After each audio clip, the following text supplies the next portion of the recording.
Assalamualaikum and hi everyone, my name is Alice Francis and today I will be presenting on polygamous marriage. But the disclaimer for this video presentation is that this video presentation is for the purpose of study, which is answering the assignment question or part of the assessment for the LAW605 course at UiTM Shah Alam. Polygamous marriage. So first thing first, we will look into what is polygamous marriage.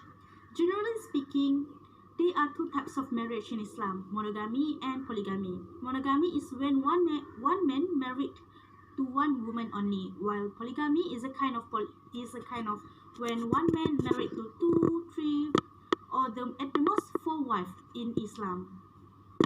In Islam, the ideal marriage is the monogamous form of marriage, but the limited polygamy is a provision approved by Islam for exceptional circumstances only, and that also with many stringent conditions. Vast majority of Muslim men are monogamous in their marriage relationships. Those who have more than one wife are very few, probably less than 0.1% of the Muslim world. So now we will look into the authority for the polygamous marriage. The first one is the permissive verse in the Quran that allows polygamy. In Surah An-Nisa ayat 3, it stated that marry those that please you of other women, 2 or 3 or 4. But if you fear that you will not be just, then marry only one. So this stated that a man, if the man is not actually confident enough to being just to more than one wife, so he should just marry to one wife. While in An-Nisa ayat 129, it stated that and you will never be able to be equal in feeling between wife, even if you should strive to do so. So do not incline completely toward one and leave another hanging. This is the preventive in nature that has been stated in Al-Quran. So even though that the Al-Quran is giving the authority or giving the permission to perform polygamy, it also saying something about preventing polygamy. So this shows how fair and just is the Islam in the family, is in the Islamic family law. It is just for both the wife and also the husband. The hadith or sunnah on polygamy by Ghailan bin Salamah before entering Islam had 10 wives. Prophet Sallallahu Alaihi Wasallam advised him to keep 4 and divorce the others. The Prophet practiced it for 2 reasons. The Prophet practiced polygamy to strengthen da'wah, and second, to protect the widows of war. The Prophet Muhammad Sallallahu Alaihi Wasallam remarried only after the death of Khadijah. All his wives were widowed except for one, Khadijah, and he married them to provide protection for them after the war. So this shows that the intention to get married more than one wife is not only for lust, but for giving protection to the widow, to the wife, or to any woman that have no protection after the war during the period of Prophet Muhammad Sallallahu Alaihi Wasallam.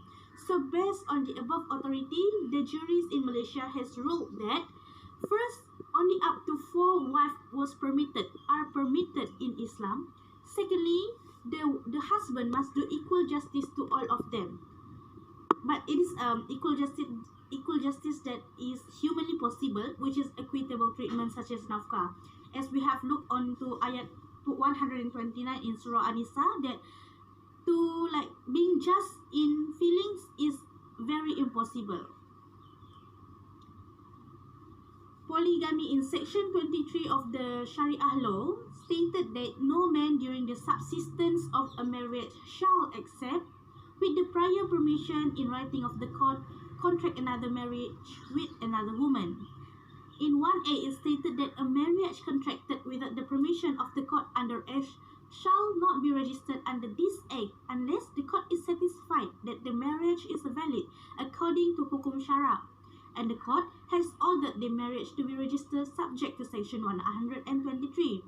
This means that if any men are to get married for the second time without any permission in writing from the court, then the marriage might not be registered unless the court is satisfied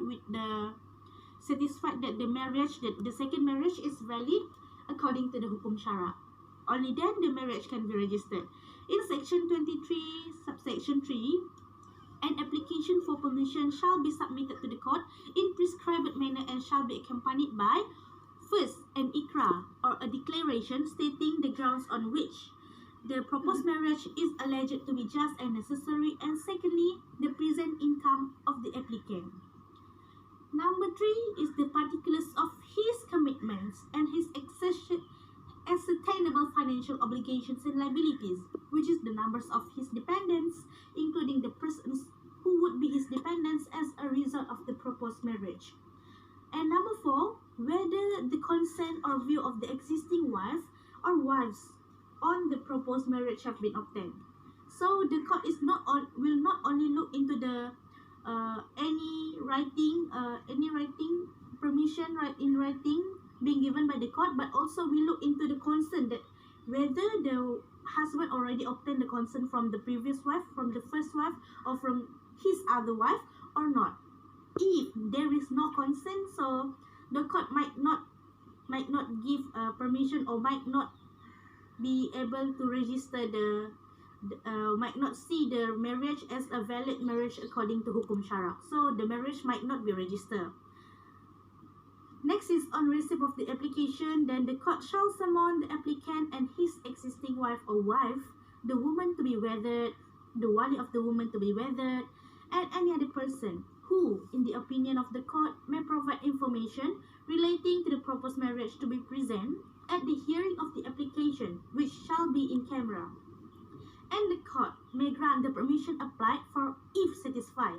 So actually this is the section 23 is actually about the application to register a marriage, application to register a polygamy marriage, or an application to enter into a polygamy marriage by the husband.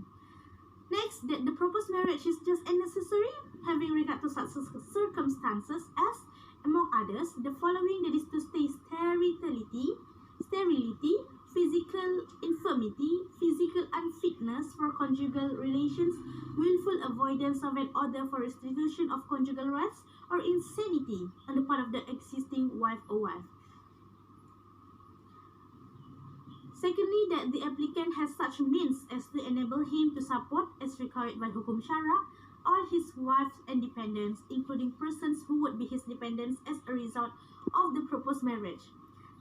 Next, that the applicant would be able to accord equal treatment to all his wives as required by the hukum syara, and D, that the proposed marriage would not cause darar syar'i to the existing wife or wives. A copy of the application under the subsection 3 of the section 23 and of the ikrar required by that subsection shall be served together with the summons on each existing wife. So the case for polygamous marriage that we will look into today is the case of Amiruddin bin Abdul Rashid and Rajamah binti Muhammad against Abdul Wahab bin Long.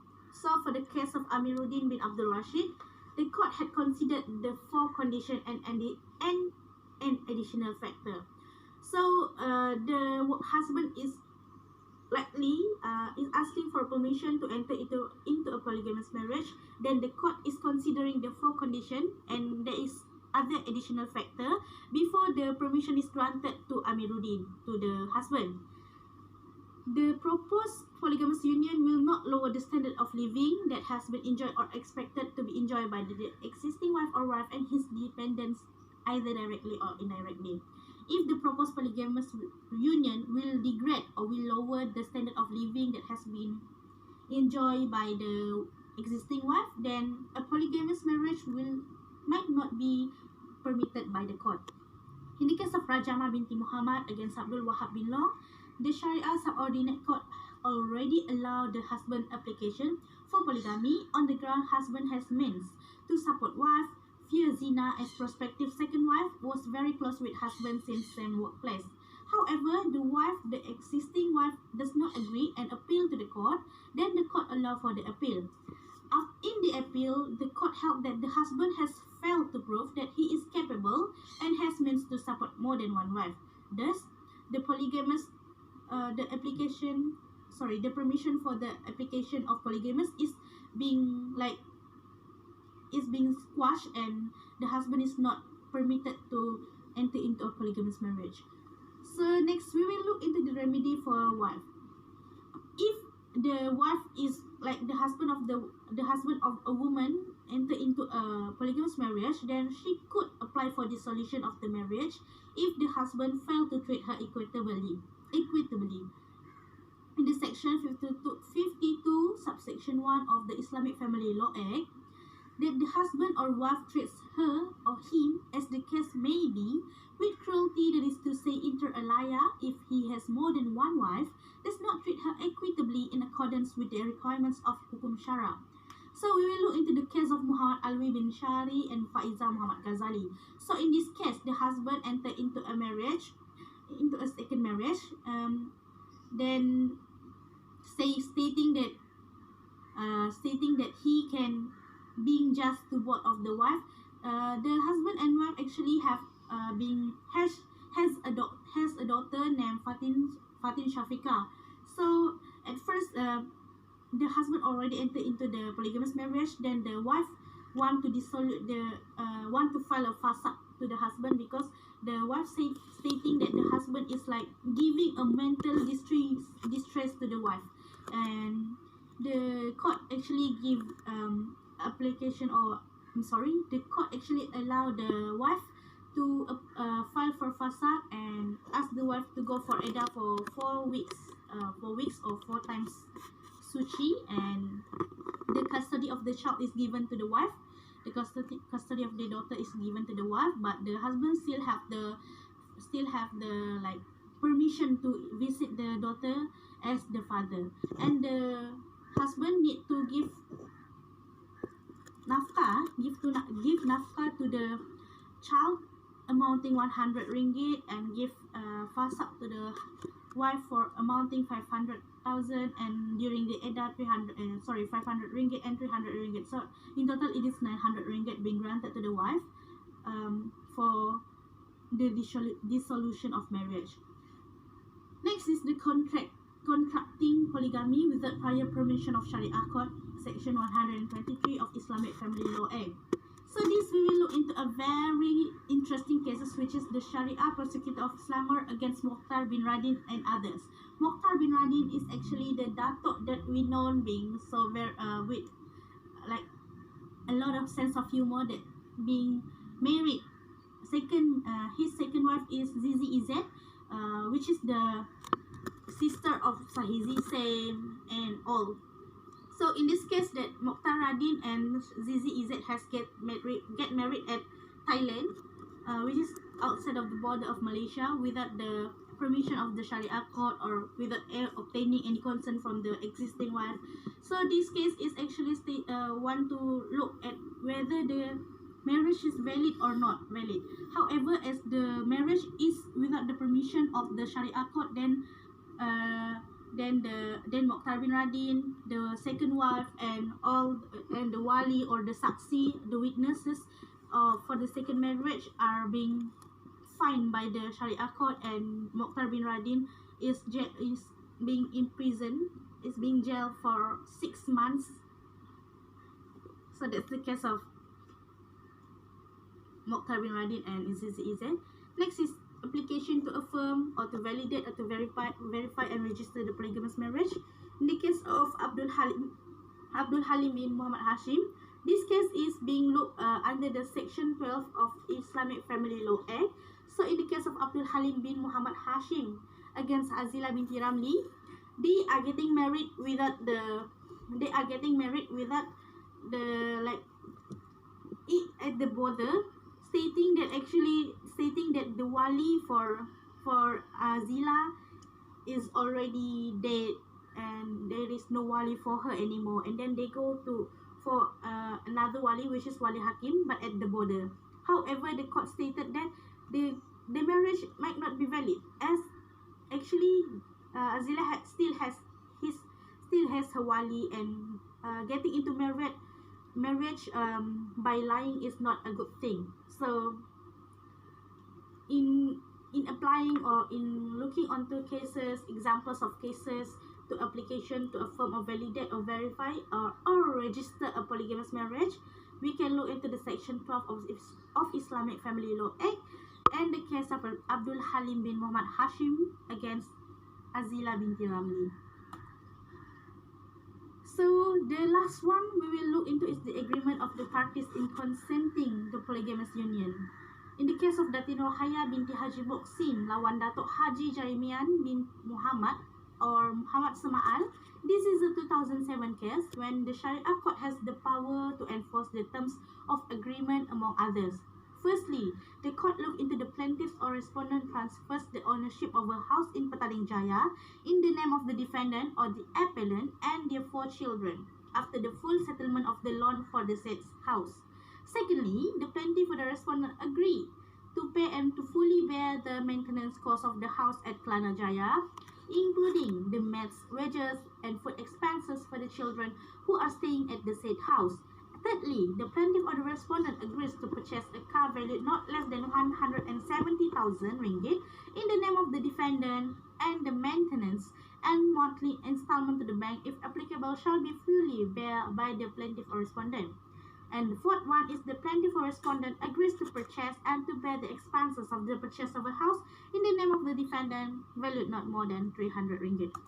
So here we will see that agreement of the parties in consenting a polygamous union by virtue to the case of Datin Rohaya, the Sharia code itself has the jurisdiction, has the power to enforce the terms of agreement among the others or among the parties that has consent to enter into a polygamous union. So that's all for polygamous marriage. I hope that you understand, and I'm very sorry for being a bit fast on explaining or like telling you something about this, but you can refer to my slides that being shown during my explanation. So that's all from me for today. Thank you and have a good day.